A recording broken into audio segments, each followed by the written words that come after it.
Sí. Gloria a Dios. Aleluya. Pues empezamos la semana pasada una serie que se llama Los deberes cristianos. ¿Se acuerdan o no se acuerdan? ¿Verdad? Los deberes cristianos. Pasado en el libro de Romanos.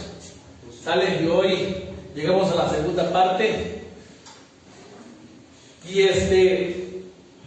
durante la semana me encanta porque vamos a hablar un poquito sobre dones.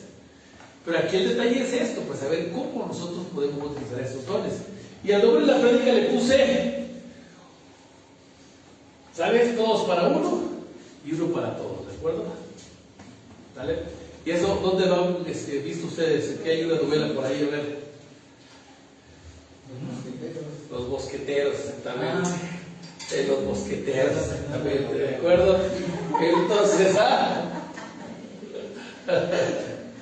todos para uno y uno para todos. ¿De acuerdo? Es parte importante poder entender nosotros, pues que vamos a tomar importancia y que una aplicación práctica esencial de andar en novedad de vida es reconocer lo mucho que todos dependemos del trabajo de otros. ¿De acuerdo? Esa es parte importante que intentamos eso, ¿no? Si no comprendemos eso, ¿de acuerdo? El andar en novedad de vida, no comprendes que tú tienes que andar en novedad de vida y que tú dependes del trabajo de otros, o sea, significa que tú te crees esencial, que te crees una persona que si tú no estás en el lugar, nadie puede hacer las cosas, ¿de acuerdo? Y no es así. Todos dependemos del trabajo de todos, ¿de acuerdo? Si ahorita yo estuviera acá y Marquitos no estuviera en la música, por ejemplo, pues yo no podría dirigir la alabanza, ¿de acuerdo? No, de esa misma manera. Tenemos que entender. Sí, así muchos que están ahorita lo mismo, ha sido cansado, por ejemplo, pasar y hacer de todo, dar los anuncios, sí. Entonces necesitamos también de todos, precisamente para que de esa manera dependamos de otros, y eso se llama andar en novedad de vida, ¿de acuerdo? El apóstol Pablo, en el libro de Romanos, capítulo 12, versículo 2, dijo: no os conforméis a este siglo, sino transformados por medio de la renovación de nuestro entendimiento, para que comprobéis cuál es la buena voluntad de Dios, agradable y perfecta. ¿De acuerdo?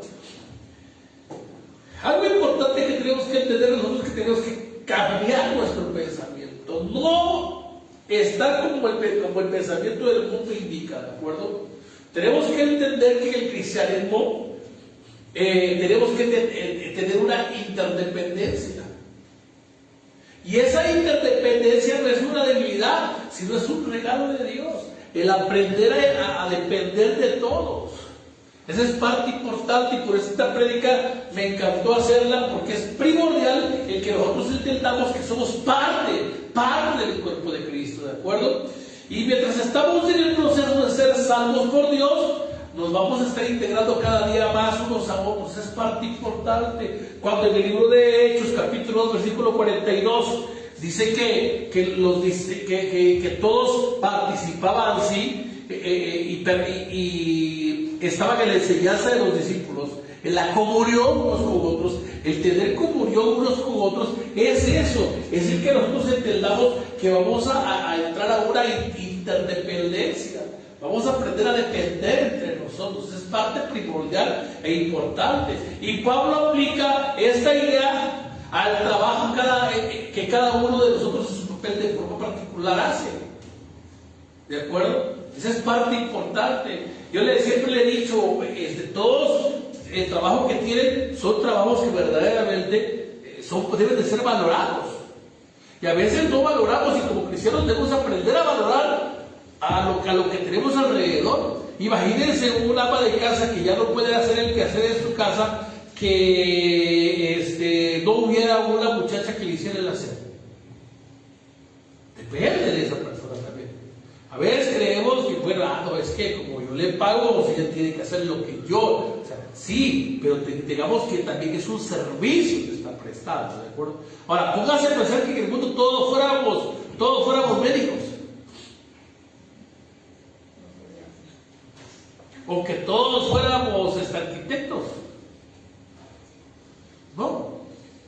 Existen diferentes dones para que nosotros entendamos que hay una interdependencia, donde dependemos cada uno a veces de zapatero a tu zapato. A veces queremos meternos en los guaraches de otras personas y la verdad nos salen mal las cosas. ¿De acuerdo? ¿Por qué? Porque muchas veces no sabemos hacer igual en la iglesia, igual en Cristo Jesús. ¿De acuerdo? Entonces, de esa manera entendamos que nosotros vamos a hacer, tenemos que ser todos para uno y uno para todos. Pero ¿de qué manera vamos a lograr eso? Y lo vamos a ver precisamente basado en el capítulo de Romanos. Número 1. Lo primero es que vamos a resistir la conformidad con el mundo. Y vamos a abrazarnos de la transformación que viene en Cristo Jesús. ¿De acuerdo? Pasa a la siguiente, amigos. El Señor dijo: no os conforméis a este siglo, no os conforméis a este siglo, ¿de acuerdo? ¿Qué nos está diciendo? Que tengamos cuidado que nos metamos nosotros al sistema del mundo, la cultura popular, la manera de pensar de este siglo, la manera de pensar. Muchas personas están en rebelión en contra de Dios. Y muchas veces van a tratar a nosotros de conformarnos a la manera impía de pensar. Y nosotros tenemos que resistirnos a ese proceso.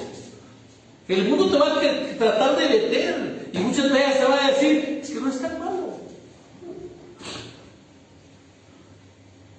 Yo escuchaba, por ejemplo, a una persona, hablando precisamente de la cuestión de la identidad de género. Dios es amor, sí.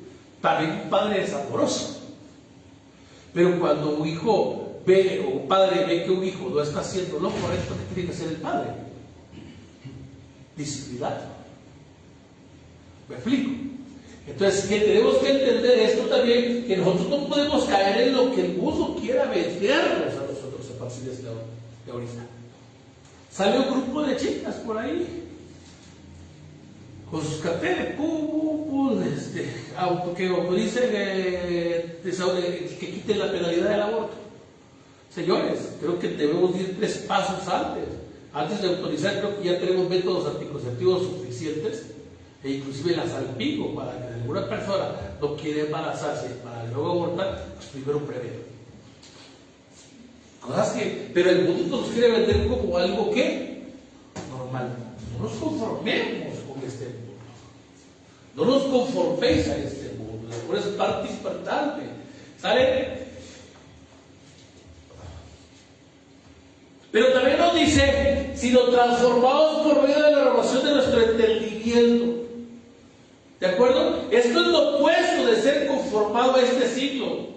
El campo de batalla entre el ser conforme al mundo y el ser transformado está dentro de nuestro entendimiento como creyentes. Los cristianos debemos de pensar de manera diferente. Los cristianos deberíamos de estar diciendo: yo no quiero conformarme a este mundo, yo quiero ser transformado. ¿Cómo le hago? Pablo dice: por medio de la renovación del entendimiento. Pero tú dices: por medio de la renovación del entendimiento. Explíqueme. ¿Saben qué es el problema? Que muchos cristianos es de que ellos viven basados en sentimientos y que ellos solamente les importa el hacer. El hacer. Y la vida basada en sentimientos dice: ¿cómo me siento hoy? ¿Cómo me siento en cuanto a mi trabajo? ¿Cómo me siento en cuanto a mi esposa? ¿Cómo me siento en cuanto a la adoración? ¿Cómo me siento cuando está predicando el predicador? Y esta vida de sentimientos nunca conocerá el poder transformador de Dios, porque ignoran la renovación de la mente. Muchos quieren vivir basados en sentimientos. Y si tú platicas con una persona basada en la palabra, lo primero que dices es que yo siento que no es así. O no se han tapado a personas que de repente les salen con eso. Es que no es de sentir, la palabra es palabra.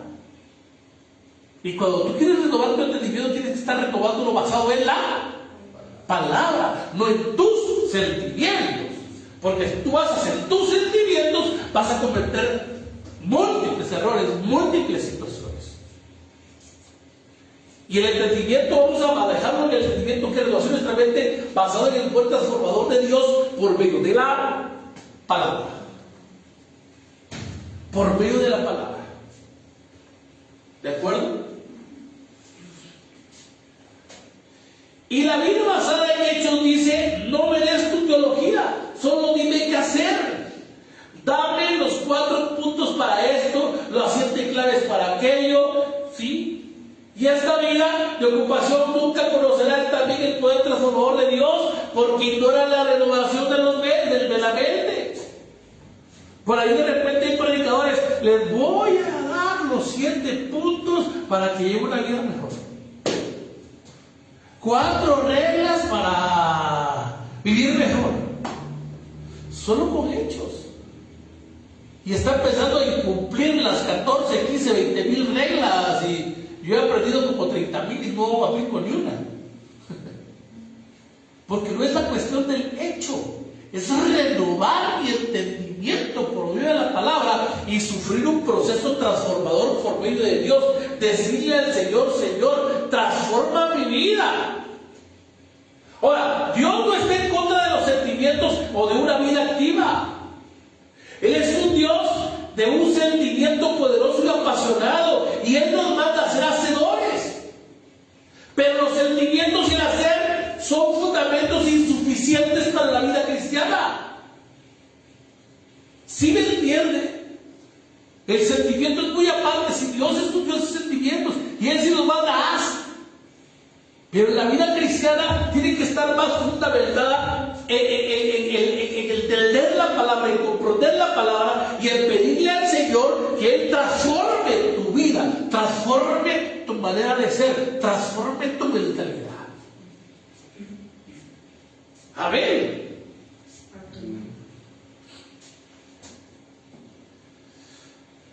La primera pregunta no puede ser: ¿cómo me siento? ¿O cómo puedo hacer? En lugar de ello debe ser: ¿qué es verdadero aquí? ¿Qué dice la palabra de Dios? ¿Cierto que debo hacer esto? ¿Qué debo hacer? No. ¿Qué dice la palabra de Dios? ¿Qué haría Cristo Jesús en esta situación? De esa manera tenemos un entendimiento renovado, una transformación. ¿Por qué? Porque estamos aprendiendo a depender ¿de qué? De Dios y de su palabra. Pero para eso dice la palabra: transformados, transformados. Y esta es la antigua palabra griega metamorfo, la cual describe una metamorfosis. Una metamorfosis. Cuando estábamos en la primaria no entendíamos lo de la oruga con la mariposa, y no entendíamos ese proceso de metamorfosis. ¿De acuerdo?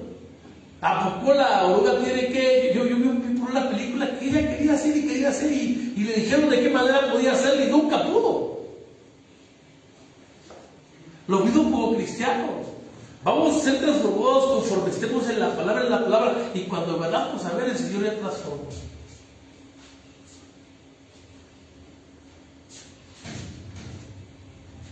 En Marcos capítulo 9, versículo 12 al 3, no lo puse ahí, porque solo la voy a parafrasear. Dice que Jesús jaló a 2 de sus discípulos y habla sobre la transfiguración de Jesús cuando se le aparecieron 2 de los profetas. ¿De acuerdo? Ese tipo de transformación se le conoce como una transformación gloriosa. Porque Jesús tenía un cuerpo, pero en ese momento transformó ese cuerpo en algo glorioso para mostrarnos cómo nuestro cuerpo terrenal, nuestro cuerpo corruptible, se iba a convertir en algo inmortal e incorruptible. Sería una transformación gloriosa. Y en otro lugar,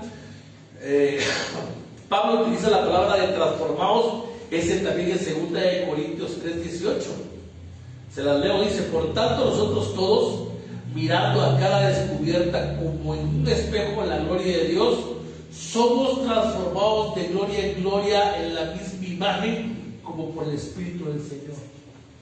¿Por medio de qué somos transformados nosotros? Por medio del Espíritu del Señor, por medio del Espíritu de Dios. No se trata de transformarlos. Ay, no, ahora no voy a traer el pelo verde, voy a transformar. Bueno, ya no me gustan mis pómulos, voy a levantar con votos. No se trata de esa transformación. Es una transformación espiritual, una transformación en la cual el Espíritu Santo actúa. Para Pablo, esta transformación y renovación de nuestra mente toma el lugar mientras nosotros vemos el rostro de Dios pasando tiempo en su gloria.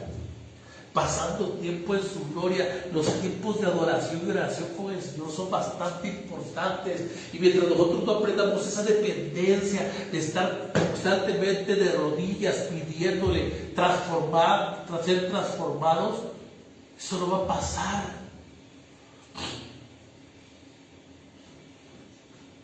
La palabra junto con la oración van tomados de la mano, ligados con de la mano.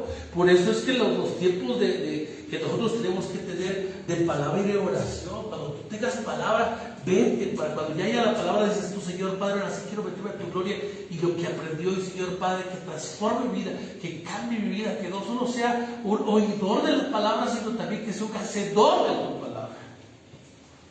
Y de esa manera vamos a ir transformándonos, entrando en la presencia del Señor y siendo transformados de gloria en gloria, de gloria en gloria. Me encanta cuando la canción que se dice, de gloria, te veo Dios. La cantamos, pero también la estamos pidiendo. Transformado soy por tu Espíritu. Vean. Son cantos que dices tú, wow, los canto, qué bonito. Pero estamos viendo el trasfondo de todo lo que dice ese canto. Constantemente de gloria en gloria, Señor, de gloria en gloria. Aquí estoy, Padre, buscando tu gloria, buscando tu presencia, buscando tu rostro de una manera especial.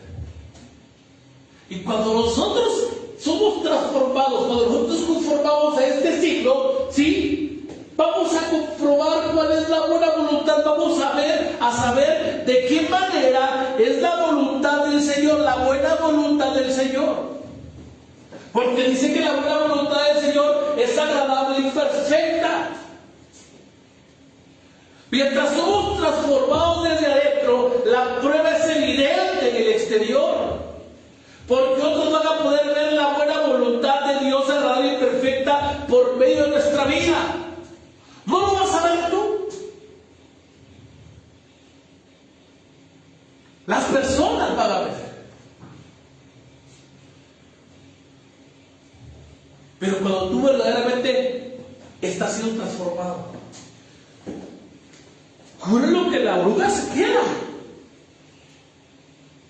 Y él no se da cuenta que fue transformado, sino los de fuera dicen, wow, qué bonito. ¿En serio? ¡Ay, qué bonito está! Me explico. El exterior empieza a ver la forma de transformación en tu vida. Veo esa transformación evidente. Y aquí Pablo explica cómo vivir la voluntad de Dios.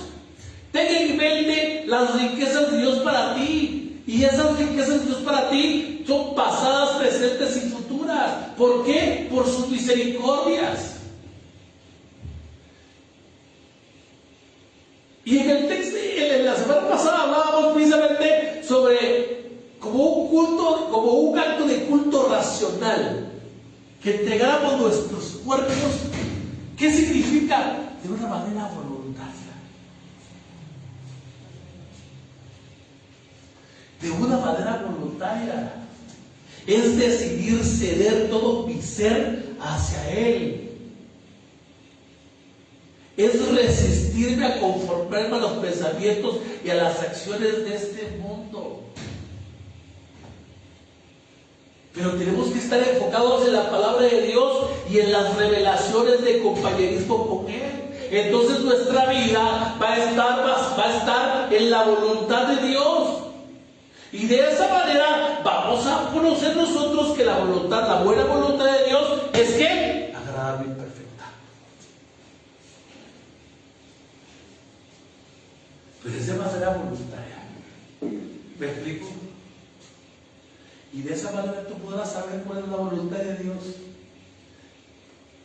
Pero sabes, como te dije, no puedes comprobarla en tu vida aparte de la obra transformadora del Espíritu Santo. Solo por medio de esa obra, de la obra transformadora del Espíritu Santo, es que tú vas a comprobar el cambio en tu vida. Y muchos de nosotros, porque muchas personas a veces dicen, es que es cristiano, pero ¿por qué no cambias? ¿Por qué sigue igual? O porque veo como que medio y de repente como que medio. Como que algo aquí, de repente pasó por algo, mejor y vamos jugando. Cuando la buena voluntad de Dios es esto, agradable y perfecta, Él te sostendrá. ¿De acuerdo? Pero ¿de qué otra manera podemos vivir así? Número 2, viviendo los dones espirituales que Dios nos ha dado. Viviéndolos.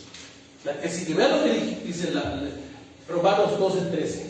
Digo pues, por la gracia que es dada a cada cual que esté entre vosotros, que no tenga más alto concepto de sí que el que debe tener, sino que piense de sí con cordura, conforme a la medida de la fe que Dios repartió a cada uno.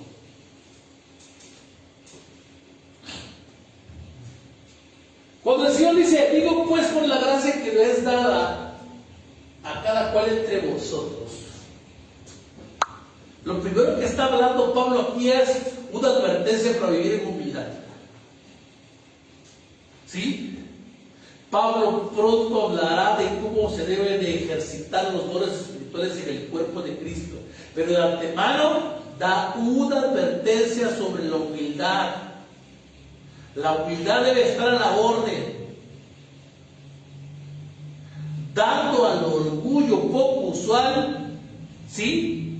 Que muy a menudo se levantan aquellos que se tienen a sí mismos los talentos espirituales. ¿Cuánta gente orgullosa he visto yo que de repente profetiza y realiza un don espiritual y le dice, ya eres líder, ya eres un servidor? Empiezan a darse, empiezan a sentirse ellos, a levantarse, cuando no debe de ser así. El tener un talento espiritual no es lo mismo que madurez espiritual. Y solo porque una persona tenga dones espirituales sustanciales no significa que ellos son necesariamente maduros espiritualmente o que son dignos de ejemplo de imitar. Porque muchas veces decimos, es que un don le viene a una persona madura. Dice que el Espíritu da todos los dones como Él quiere. Pero muchas veces llegan los dones a personas inmaduras. Y que es una persona inmadura, que de repente sale una persona, la unción está sobre mí, la unción es como tipo Naruto, ¿no? Claro que no. El poder transformador es del Señor. ¿De acuerdo? Es parte importante. Muchos de repente, si el Señor escupió y hizo lobo, al rato va a querer hacer medio mundo echándole lobo a los hijos y echando escopetazos en la tierra. No es de imitar, que Jesús lo haya hecho. Es un don espiritual, una madurez que tenía el Señor. Pero dice que no tengas más alto concepto de sí que el que debes de tener. Pablo no nos aconseja a tener un tipo de actitud masoquista, pero él nos dice que veamos la verdad en cuanto a nosotros mismos.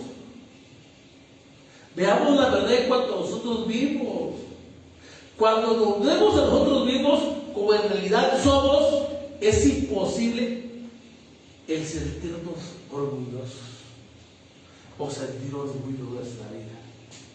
Cuando tú verdaderamente aprendes a verte como tal y como eres, no tienes por qué verte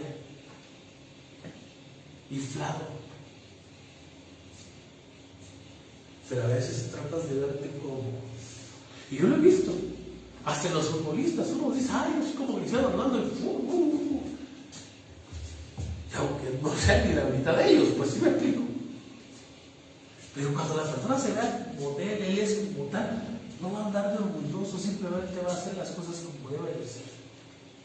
Sin andar él inflándose, sin andar él llenándose de orgullo, que es lo que el Señor no quiere, que tengamos nosotros agua. Cuidado de tener un concepto más alto de lo que tenemos que tener, sino que piensen con cordura, dice el Señor, con cordura, con cordura. Y la idea de conforme a la medida de la fe que Dios repartió a cada uno es probablemente de que debemos de ver en nuestra fe la salvación como un don de Dios, y que no debemos tener un fundamento de orgullo o de opinión superior a nosotros. Entendamos que el poder salvador no viene de nosotros, viene de Dios. El poder salvador no viene de nosotros, viene de Dios. El poder transformador no viene de nosotros, viene de Dios. Imagínense que yo me jactara de estar diciendo, wow, si este pueblo ha cambiado porque lo he discipulado, wow. Si no fuera por mí, imagínense. Yo le estaría robando la gloria y la honra a Dios. La transformación de parte de Dios. Uno nada más es instrumento. El Señor solo lo utiliza para dar precisamente. Y el Señor es el que hace el poder transformador en la vida de las personas. Uno no es nada. Pues, la parte insignificante la tenemos. Pero tenemos que comprender eso. Jactarnos. Y dentro de los deberes lo mismo. Si yo sirvo a una persona, lo tengo que hacer con humildad. Y cualquier servicio que me presten, seamos humildes. Si la persona no lo sabe hacer, es porque no le hemos enseñado. Tengamos la humildad de poderle enseñar 1000, 2000, 3000, 4000, 5000 veces, hasta que la persona verdaderamente aprenda a hacer las cosas como nosotros queremos que la haga. ¿Me explico? Porque nos fijamos a veces, es que no barrió bien, es que no hizo esto otro bien, y él ya le tomaste la, es que está grande, ni vos que lo sepa, no sabe, porque si lo supiera hacer, lo haría bien, ¿o no?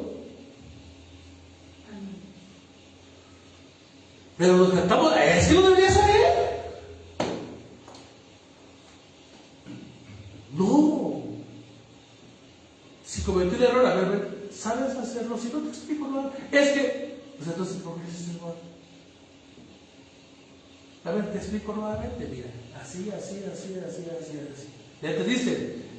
Creo que ya mejor. No, a ver, otra vez. Mira, así. ¿Sabes cuál es el problema? De que muchas veces creemos que eso es pérdida de tiempo. Pero es más pérdida de tiempo estar corrigiendo errores de las personas que están mal enseñando las cosas.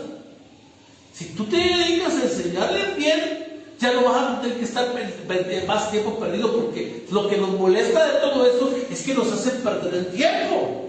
¿O no es eso lo que nos molesta muchas veces? Entonces, invierte el tiempo en enseñarle bien. Y si la persona, ¿verdad?, te das cuenta que no tiene la capacidad, lo mejor darle otro puesto o darle otras cosas, porque a lo mejor no tiene el talento de estar haciendo eso. En mi casa eran 3 mujeres. ¿De acuerdo? Una, buenísima para hacer. La otra, buenísima para lavar y planchar. Y la otra, buenísima para cocinar. Pero les cambiabas el rol. El tío Dios se lo cambiaba, preferían cambiarse. Porque ya sabía cuál era la situación. Y mi mamá encantada de la vida así. Y hasta la fecha, la que barre bien, la que menos eso quiere cocinar. Lo mismo que la que plancha y lava, lo mismo es en casa, la mano de cómo lo tenga, ¿no? Pero plancha y lava bonito. Y la que cocina bien tiene un buen talento de cocina. Es la que más se le da la cocina. Pero vamos, tú tienes que descubrir también. Imagínate que aquí, si hay personas que no tienen talento acá, y de repente yo dijera a alguien, ¿sabe qué? Va a pasar a los avisos, ¿tú tienes talento? Porque a lo mejor no estoy obligado a hacer algo que no. Por eso a veces digo yo, si la persona no quiere, no te preocupes. ¿Puedes? ¿No puedes? Sí. Sale, va. Pero si me dice, no, ¿para qué le insisto? Si a lo mejor no está su talento ahí, a lo mejor su talento está en otro lado. ¿Me explico? Y eso no quiere decir, porque no sea visible, no es importante dentro de la iglesia. ¿Me explico? Tenemos que entender eso. A ver, ¿de qué otra manera? 3. Vamos a hacerlo comunidad, ¿sí? Es y diversidad en el cuerpo de Cristo. Comunidad y diversidad en el cuerpo de Cristo. ¿De acuerdo? Esa es parte importante. ¿Sale? La que sigue, Romanos capítulo 12, versículo 4 y 5. Dice, porque de la manera que en un cuerpo tenemos muchos miembros, pero no todos los miembros tienen la misma función. ¿Qué dice? ¿No todos qué? ¿Ya vieron? Así nosotros, siendo muchos, somos un cuerpo de Cristo y todos miembros los unos de los otros, aunque muchos no tengan la misma función. Aguas. Una buena empresa es el buen empresario reconoce cuáles son las habilidades de su gente y por eso la empresa se vuelve exitosa. Y el patrón no tiene que estar al pendiente de todo porque la empresa funciona muy bien, porque él se encargó de reconocer las habilidades de su personal y los puso. ¿Me explico? Cuando Pablo dice, porque de la manera que en un cuerpo tenemos muchos miembros, la iglesia es un todo unificado, es un cuerpo. Pero somos distintos dentro de ese cuerpo. Todos, sí, los miembros tienen diferente función. Y en el cuerpo de Cristo hay unidad, pero no uniformidad. En una empresa tiene que haber unidad, pero no uniformidad. En una familia hay unidad, pero no uniformidad. Imagínense que usted le dijera, es que tiene que ser igual que tu hermana. No, que no, los que tenemos 2 hijos sabemos que un hijo es diferente y otro es diferente.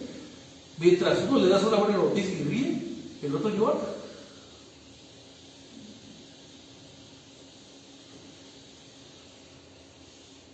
Así es esto. Pero unidos. Les digo, somos 5 hermanos. Mi hermana la de Cristo, yo, cualquier cosita aquí le está regañando y pero le regaña a la más chiquita. Y esa brinca. Pero de gritos. A ver, está de fracasos. Son diferentes. Pero ¿qué es lo más hermoso? Que siempre hay unidad. Hay uniformidad y tenemos que aceptar a todos en esa uniformidad. ¿Y sabe qué? Erramos cuando despreciamos cualquiera de esos aspectos. Erramos cuando decimos, no, es que no. Y la unidad nunca debería de promoverse a expensas del individuo. Las individualidades nunca deben de despreciar la esencia y la unidad de la iglesia de Cristo. No porque tú seas bueno, ¡ay! Pasen los equipos de fútbol. Yo venía a traer fútbol por esa situación. El que usted tenga un buen delantero, una buena individualidad, pero se chafa su defensa, pasó ahorita en Pumas. Le mandaron a un buenísimo y toda la cuestión y se abocaron a ese parte nada más. ¿Qué pasó? ¿Funcionó el equipo? No funcionó. No porque hay una individualidad ahorita significa que todo el equipo o todo el cuerpo de Cristo va a funcionar bien. No se trata de individualidades, se trata de equipo. Y como cristianos, nuestro punto en común es el cuerpo de Cristo. Somos el cuerpo de Cristo. Somos el cuerpo de Cristo. Es lo que tenemos que entender. A ver. Y por último, para finalizar,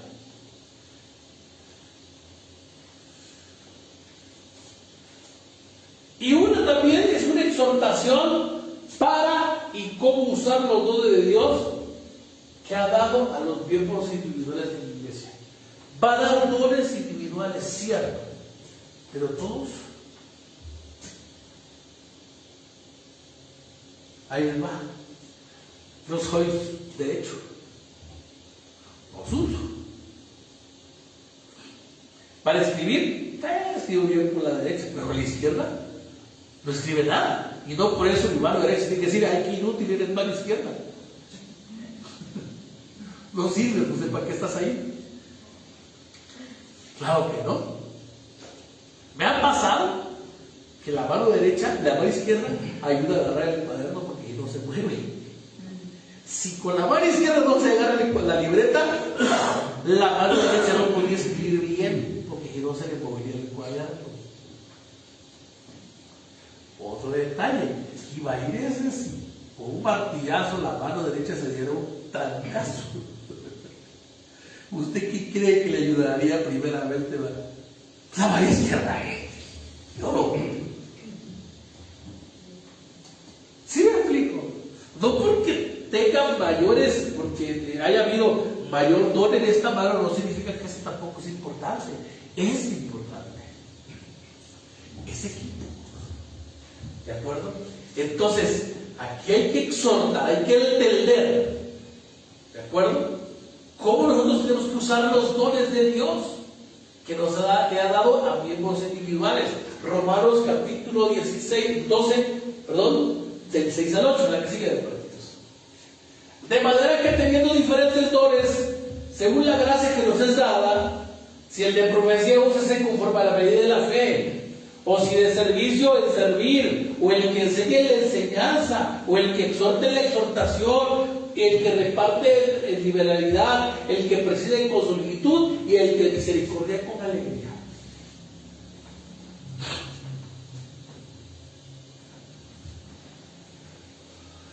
Diferentes dones.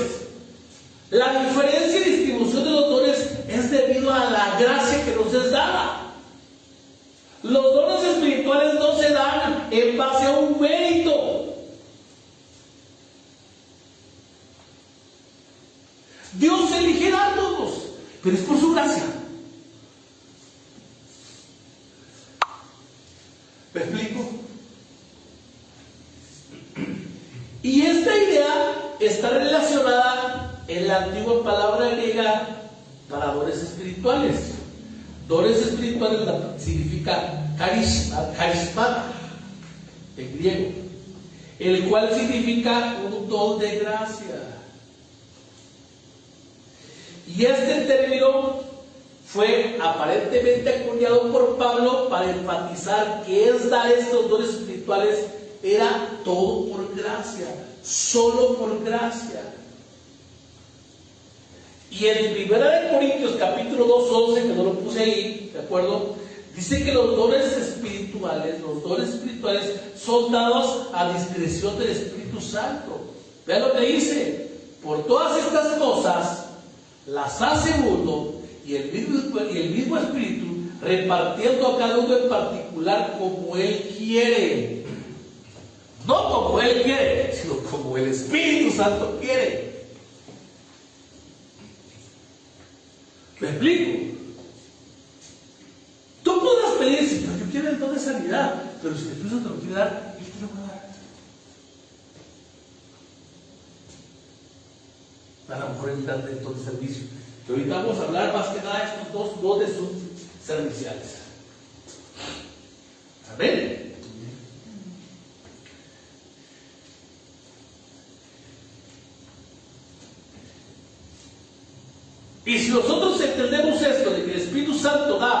los dones como Él quiere, esto debería ser una insuperable barrera para el orgullo al ejercer los dones espirituales. Debería ser esa barrera para decir, no, es que no es por mi habilidad, es por la gracia de Dios. Entonces, ¿por qué te sientes orgulloso?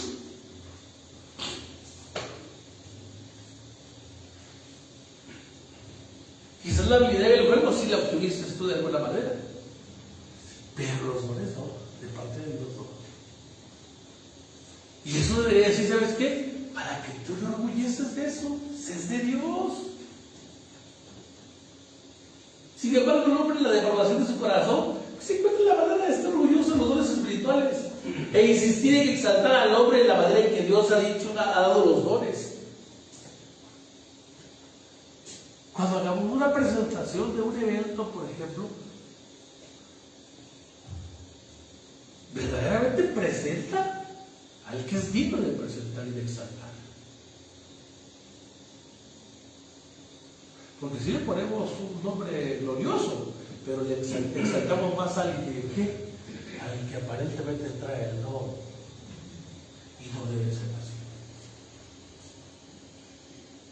Noche gloriosa. Venga a disfrutar de la presencia de Dios. Punto. Con el pastor, ya la regaste. Ya le estás quitando medio lugar. A ver, Señor, dame tantito chance de ella. Yo actúo aquí, yo a mí, así disimuladamente, para que digan que no estoy robando una gloria. Pero no es así. Simplemente tenemos que darle toda la gloria y la honra al Señor, que es el que nos dio que cualquier lo que tú quieras. ¿De acuerdo? Esto se trata de eso. Tenemos que nosotros exaltar los dones espirituales, pero no ser exaltados nosotros. Nosotros tenemos que ser humildes. Humildes. A ver. ¿Pero qué dones hay? Si el de profecía,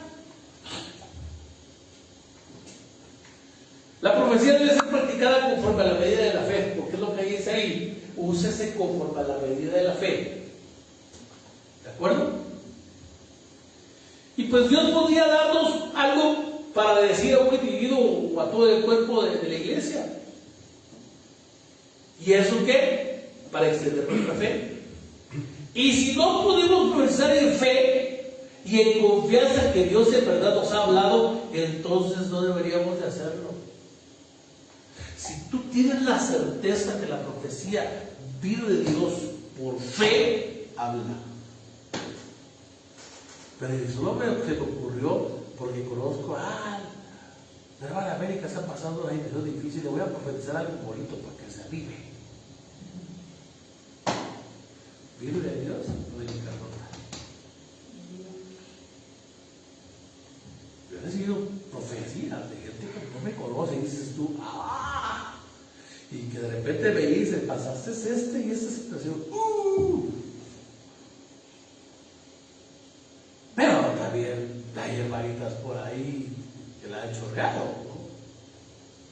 Una hermanita en una iglesia por ahí que por profecía casó a medio mundo y hay media iglesia de divorciada. ¿Era de Dios? Dios. ¿Me explico? Hay que tener en cuenta que la profecía en el entendimiento bíblico no es necesario el predecir. Es un sentido estricto de predicción. No es predecir, es predicción. Y el más exacto es predecir con el corazón y la mente de Dios, el cual verdaderamente no puede incluir un aspecto de predicción. Y que va a predecir sí, con el corazón y la mente de que Dios está dando la predicción. No yo voy a predecir. Dios por medio de mí. Me explico. Yo no encontré en ninguna parte del texto bíblico que cada que llegara un profeta a todo lugar tenía que estar dando profecía. No. Profecía a veces se paraba de manera normal y tampoco estaba haciendo dichos y milagros a cada rato. No, hasta que el Señor le decía. Y tenemos el ejemplo de Balaam. Le fueron a pedir que profetizara él en contra del pueblo de Israel. Y sí, dijo, y sol de por poquito, sol por amor al burro, que no permitió que siguiera para ir a dar a profecía. Si no, por estar haciendo las cosas que no hagas. Y esto nos advierte en contra de tomar las cosas a la ligera. Una profecía que fluye como un río de conciencia, el cual no tiene dificultad de decir, así dice el Señor, al inicio de la frase, pero esa profecía es porque fluye del río de Dios como conciencia. Fluye del río de Dios. No fluye solamente de la carne, no fluye solamente de decir, wow, así dice el Señor. Y mucha gente nada más decía la palabra. Por ahí me contaba un chiste, ¿no? Y cierto, ¿no? De una hermanita que estaba, dice, el Señor dice, como en los tiempos de Abraham, cuando construía el arcas, y le dice, Abraham, fue Noé, me equivoqué, dice el Señor.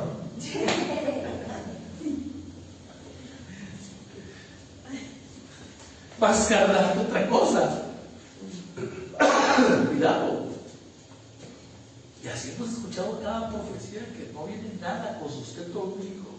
A veces la profecía utiliza simplemente para animarte, para sentirte que wow, cuidado, pero cuando te da una profecía de exhortación, una profecía de regaño, una profecía, creo que no viene de Dios.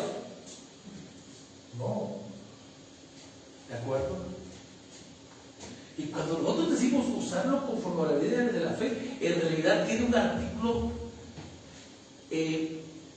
Pablo está advirtiendo de que la profecía debe ser acorde a la fe y acorde con el cuerpo de la doctrina aceptable de los creyentes. No puede ser una doctrina diferente. Y estamos manejando una doctrina muy diferente. A ver, hablamos ya hay profetas utilizando esa doctrina, la doctrina de la prosperidad, haciendo pactos económicos. ¿En qué lugar de la Biblia hay pactos económicos y proféticos? Perdónenme, pero no, me gusta hablar mucho de eso, pero no debe de ser así. Muchos toman la medida de la fe, el ser la proporción de la fe. Haga de cuenta que utilizan la fe conforme a decir, digo esta palabra y créela por fe y se te da. No es esa la proporción, esa es la proporción a lo que tú hayas obtenido estando precisamente dentro de la gloria de Dios. Porque muchos pedimos de repente, Señor, economía, tengo fe que Dios me va a prosperar, y de repente nada. Estamos utilizando una medida de fe tuya, corporal, sentimental, pero no una medida de fe en estar precisamente metido en la gloria de Dios. Y cuando habla de eso, que lo usemos conforme a la medida de la fe, ¿sí? Es basado en esa proporción de fe que tú has obtenido. Y la profecía no tiene que ser así, practicada de una manera ostentosa o pesada, pero sí debe ser tomada en serio por aquellos que la profetizan. El problema es eso, que muchas veces ellos no lo toman en serio, porque solo quieren ensalzar el oído de los que escuchan, y no se trata de ensalzar solo el oído de los que escuchan, sino tienes que verdaderamente ser un canal entre Dios y el creyente. Eso es el profeta. Dios hablando por medio de él hacia la iglesia, hacia el creyente. La profecía en sí tiene que clavar un mensaje impartido de manera divina, o sacar a la luz lo que está escondido. Es la habilidad de aplicar la palabra de Dios a situaciones oscuras, algo que se necesita para, ahora sí que en algunos lugares se requiere, pero nada más es de decir las cosas por decir. Amén. Cuando habla precisamente, o si de servicio es de servir, también tiene a la vista una imagen más amplia que la de simplemente servir de manera de práctica. Pablo esto lo ve como un ministerio importante por parte del Espíritu Santo. Cuando en el libro de Hechos ellos estaban abocados en servir, en ese tiempo ellos tuvieron que escoger a varones llenos del Espíritu Santo para poder servir en las mesas mientras ellos se dedicaban a la palabra. No era nada más, ¿quieres servir? Véngase para él. ¿Quieres servir? Véngase para él. ¿Qué pasaba en algunas iglesias anteriormente? Se les daba hasta un uniforme, hasta el logo tipo de la iglesia acá. Y al rato los encontraba en los santos chupando por las camisas o por las chamarras. De servicio. Cuidado. ¿De acuerdo? Aquí es el hecho de decir, ¿sabes qué? Es un ministerio que también tiene que estar lleno por medio del Espíritu Santo. El servicio es semejante a una administración, es la habilidad de organizar el trabajo para que en realidad sirva a los que deben de servir. Eso es. ¿De acuerdo? Entonces es parte importante que nosotros entendamos y comprendamos lo que es el servicio. No es nada más el hecho de que, ay, no quisiera servir. No. Tiene que ser. Y entender que de esta manera no podemos estar. A ver, estaba equivocamente y en contra de que van a decir, no, hoy la red tal va a servir. Mañana la red tal. Pero no todos los servidores estaban a la altura de un servicio para Dios, llenos del Espíritu Santo. No pueden hacer un equipo de servicio a cargo a lo mejor de 2 personas para que las personas capaciten los equipos de servicio y verdaderamente el Espíritu Santo les revele quiénes son los que van a servir. Eso es revelación. ¿Me explico? ¿Amén? El que enseña, ¿sí? en la enseñanza, y el que exhorta en la exhortación. ¿Vale? Aquí tiene en mente instrucción. El enseñar habla de instrucción, pero el de exhortación anima a las personas a practicar lo que se les ha enseñado. Y ambas son necesarias para una sana vida cristiana. ¿De acuerdo? Aquí se les ha enseñado y de repente se les ha exhortado. ¿Cómo va con la palabra? Siguen, ya están evangelizando, están aplicando la palabra de Dios, están leyendo sus textos bíblicos. Uno se enseña, pero también está aunado a la exhortación. Y aquellos a los que se les enseña, pero que no se les exhorta, se convierten en ovejas gordas. Aquellos a que se les enseña constantemente y no lleva una exhortación de su pastor, son ovejas que nada más tragan, pero no dan. Tenemos que aprender a dar. Si hay un tiempo de enseñanza, hay un tiempo en que usted también tiene que exhortar. ¿De acuerdo? Tiene que vivir una vida cristiana. Aquellos a los que se les exhorta, pero no se les enseña, se emocionan, ¿sí? Y activan, pero no tienen raíces o rendimiento en cuanto a lo que ellos deben de hacer, porque se consume rápidamente. Entonces, no puedes solo exhortar si no has enseñado. Lo que dijimos anteriormente, enseña para que tú puedas exhortar. Pero si solo exhortas y no enseñas, es lo que estoy diciendo, simplemente lo activas, lo emocionas, pero dices, ¿qué hago?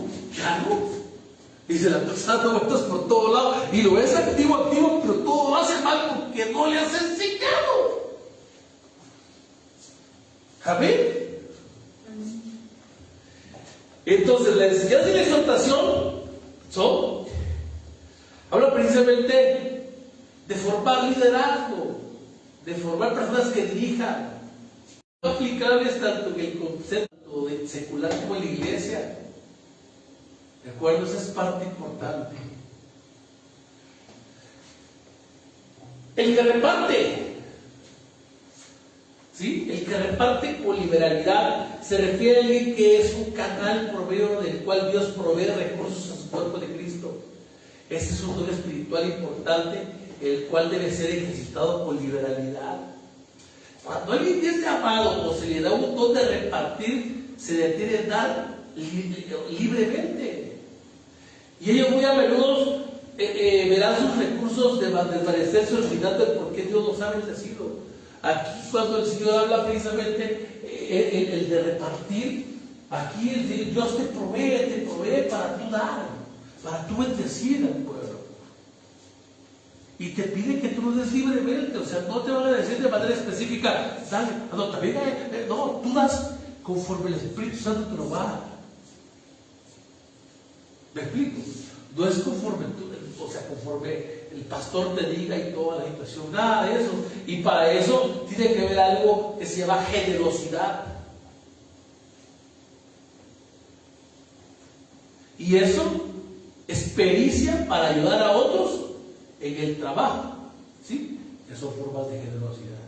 Es parte importante en tu corazón. Cuando tú tienes eso, ese de repartir, tiene que haber en tu vida generosidad. Pero te vamos a hablar de lo que es misericordia después. El que preside debe mostrar solicitud. Es fácil de que los líderes se desanimen y sientan cómo desfallecen, pero deben de perseverar si quieren agradar a Dios en su liderazgo. ¿De acuerdo? El presidir es que organizar. Porque muchos vamos de aquí. ¿Y eso no será que eso es presidir? No. El presidir es organizar. Es administrar muchas cosas. Pero tiene que hacerlo de qué manera, con ánimo, porque muchas veces no va a tener esa persona, no va a tener el apoyo necesario. Y a veces va a tener que sacar de la bolsa para que las cosas salgan así. Nos pasaba a nosotros en la peste, no había sobres. Y había que comprar sobres para el servicio. Pues ahí íbamos, ¿sabes qué? 20 por sobres. Y a veces uno decía, ya lo va a servir porque no había agua, no había mis sobres, y lo puse y yo le di bolsa, no. Preside verdaderamente, lo tiene que hacer con solicitud. ¿De acuerdo? Y para terminar, el que hace misericordia, ¿sí? Con alegría. Debe tener alegría. Es mismo ya es difícil el mostrar misericordia, pero más difícil es el estar alegre al mostrarla. Y esto nos recuerda que el don de mostrar misericordia es un don sobrenatural de Dios. ¿De acuerdo? Y aquí entra también el don de compasión. El don de compasión. Este don que es el elemento tremendamente subestimado del trabajo. ¿De acuerdo? Y ese tipo de dones no nada más es aquí. También en nuestros trabajos, en nuestros hogares tiene que ver esos dones importantes. ¿Por qué razón? Porque nosotros tenemos que ser compasivos. Si tú, por ejemplo, dentro de tu hogar, con la gente que trabaja contigo, dentro del trabajo, con la gente que trabaja contigo, no tienes esa misericordia, esa compasión, cuidado. Y cuidado, ¿por qué? Porque esa persona sale de tu negocio y cuando se encuentra con vos dice, no, fíjate que al parecer voy a entrar a trabajar a tal trabajo. Que los vayas ahí. Son explotadores. Te tratan con la punta del pie. ¿O lo has escuchado así? Y a veces cuando el río no suena, es porque agua lleva. Cuidado. Tenemos nosotros que cambiar, ser transformados de manera diferente. Y es lo que Dios nos está haciendo aquí, por medio de Pablo. ¿De acuerdo? Diferentes dones. Apliquemos dones como debe de ser en nuestra vida cristiana. No solo en la iglesia, porque si no seríamos doble cara. Aplica en todo tu alrededor, en todo tu contorno. ¿De acuerdo? Tú no eres América nada más en iglesia, eres América en tu casa, eres América con todas tus amistades y tienes que ver la vida diferente. Tú no eres, no sé, pues lo que tienes que ser como médico. En el caso mío, por ejemplo, como médico, no tuviera compasión por la gente. Y al no tener compasión, ¿usted no cree que yo lo todavía con la punta del pie, cobrándoles el ojo en la cara? Pero tiene que haber compasión, tiene que haber misericordia. Y quizá misericordia se haga con alegría. Es lo que pide el Señor. No hacer misericordia así como que, tu cara escuche. Como aquel que le hizo justicia, aquel juez que hizo justicia a la vida. Ya, te quede por esto. ¿Lo hizo con alegría? Y aquí Pablo decía que no, damos alegría. Cuando demos misericordia, no misericordia. Ay, no vienes a pedir comida otra vez. Lo que sobra. No, si te das la misericordia, hazlo con alegría.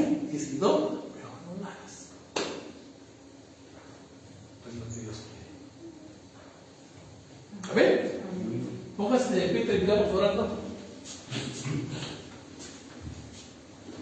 Vamos a pedirle a Dios que Él nos abra entendimiento sobre estos deberes, cómo llevarlos. Amén. Y queriéndonos y oramos, así como estamos, Padre. Gracias te damos por tu infinita misericordia, Señor. Gracias por mostrarnos el día de hoy, Señor Padre, que somos un mismo cuerpo, Señor Padre, que somos el cuerpo de Cristo Jesús. Pero también, Señor, tenemos diferentes dones, Señor, diferentes talentos. Somos diferentes miembros, Padre. Hoy, Padre, permítenos, Señor Padre Celestial, vivir de gloria en gloria, Señor, y ser transformados, Señor Padre, por medio de tu Santo Espíritu, Señor. Cambia nuestro entendimiento, Señor Padre. Ayúdanos a no conformarnos a este siglo, Señor. Sé que estamos moviendo muchas situaciones, muchas cosas, Padre, que en vez de causar temor, nos deberían de causar, Señor Padre, alegría, porque sabemos, Padre, que eso nos está dando señales a tu próxima venida, a tu pronta venida, Padre.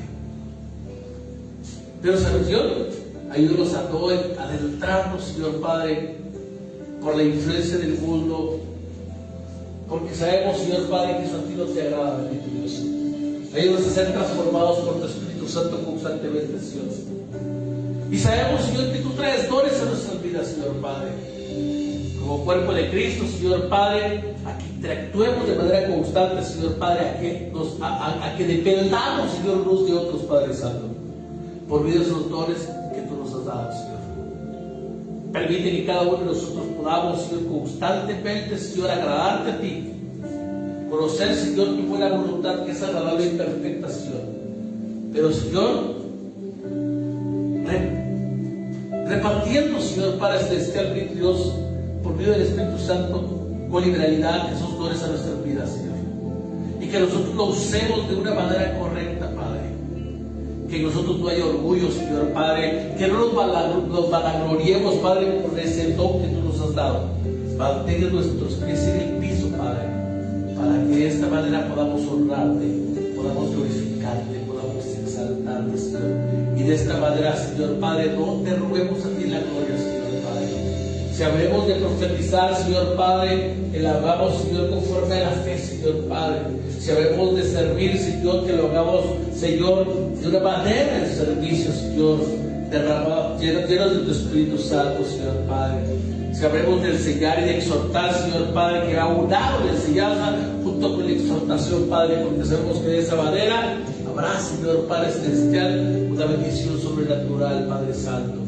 Si hablamos de repartir, Señor Padre, también pon en nuestros corazones, Señor, que haya liberalidad, Padre, para poder repartir con esa libertad que solo tú nos has dado, Padre bendito. Y si hablamos de presidir, Señor Padre, permite que sea tu sabiduría la que nos ayude a administrar, Señor Padre Celestial, para que de esta manera, Señor, podamos, Señor, cumplir con lo que tú nos estás dando, Señor. Y por último, Señor, que tu misericordia nos alcance en todo momento, Señor Padre. Y que esa misericordia, Señor, nos permita, Señor, hacerlo con alegría, Padre. Que tu gloria, Señor, sea siempre con nosotros en todo momento y en todo lugar, Padre. Todo esto te lo pedimos, Padre, en el nombre de tu Hijo, Señor Jesucristo. Amén, Señor, amén. Y Amén. Dios nos bendiga a todos. Quedamos despedidos. Amén.